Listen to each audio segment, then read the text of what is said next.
Welcome to the Poetry Fix on Radio Free Hillsdale 101.7 FM. I'm your host, Erika Kyba, bringing you your weekly fix of poetry from across time. Today we're reading Walt Whitman's America. I heard a professor say recently that Walt Whitman was incapable of writing a short poem, but this little gem is proof positive of the contrary. Clocking in at 6 lines long, it distills the philosophy that animates so much of Whitman's much longer, more meandering works. See, Whitman loves his country dearly, and in works like Leaves of Grass, he traces this love over a variety of scenes, landscapes, and faces, spanning vast multitudes of experience in the United States. This poem, America, condenses the whole country into the essentials. Whitman actually opens by describing America as the center of equal daughters and equal sons, with that word center really pulling one's attention to the core of the American spirit. And as you can see by those next few words, Whitman is proposing that this equality of women and men makes his country what it is. He sees it as a land of infinite possibilities. The absence of aristocracy in the United States meant that everyone could use his own efforts and energy to make of his life what he wished. That's something that Whitman values ardently. But notice Whitman's deliberate placement of daughters before sons. Not only does it create more of a rhythm in that line, but it also makes one think about the place of women at the time.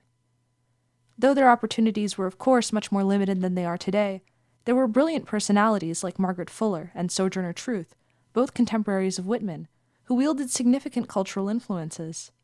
Whitman both celebrates the equal dignity of these daughters with America's sons, and perhaps calls his audience of the time to think about how the spirit of the Declaration of Independence ought to circumscribe all Americans, regardless even of sex. Dwelling on the title for a moment, we might question why Whitman calls the poem America and not United States.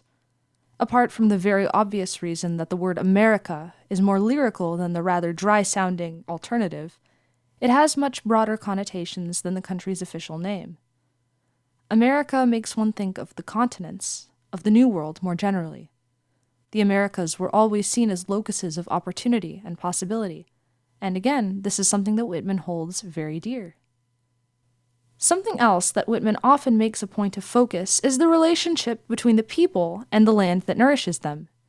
In a highly technological and global age, it's easy to skim over the great importance that our native land can have. There are very few societies left that are primarily agricultural, and even agricultural work has become heavily mechanized.